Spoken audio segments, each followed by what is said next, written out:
J. Drew Brumbaugh here.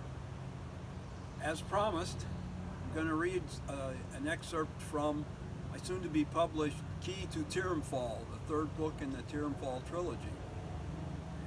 Based on what everybody has responded, here's something out of the middle of the book. So here we go, chapter 39.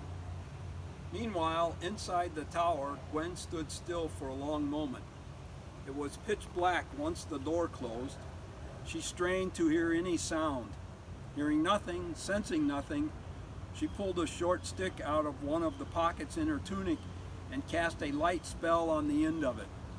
Soft yellow light radiated from the end of the stick. A short hallway stretched out in front of her. The walls, floor, and ceiling were like polished black granite, except they weren't any kind of stone. Instead, the entire structure was built from some kind of magic that Gwen did not recognize. Gwen marveled at the cleanliness. There wasn't a spot of dust on the floor and not a single cobweb anywhere.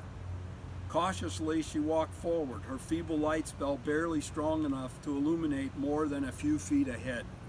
A single closed door on both sides of the hallway loomed out of the darkness. She passed them without stopping. After a short stretch, she reached an arched doorway that emptied into a round central chamber that rose up without obstructions through several floors. Circular balconies jutted out into the rotunda at each level so that they overlooked the main floor. Gwen stepped cautiously through the opening into the rotunda, passing a pair of statues, one on either side of the doorway. They were made of pure, clear crystal and towered over her, nearly reaching the second floor balcony. On the left was a male figure with a full beard. On the right stood a woman with waist-length hair that flowed down her back. They each carried a thick book cradled in their left arm and a short wand gripped in their right fist. As her foot touched the floor, golden lights flickered within the statues, growing stronger and stronger until the statues literally glowed from head to toe. And then both statues came to life and stepped in front of Gwen, blocking her way. "Who are you?" demanded the woman. Gwen lurched backward. "What do you mean?" "Why are you here?" asked the male figure. "I came to learn magic," she managed, her mind dashing through spells that might have some effect on living crystals. Nothing. "Wrong answer," said the woman.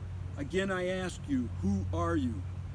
"Gwen of Daphnia's woods," answered Gwen, though why she mentioned her mother's woods she couldn't guess.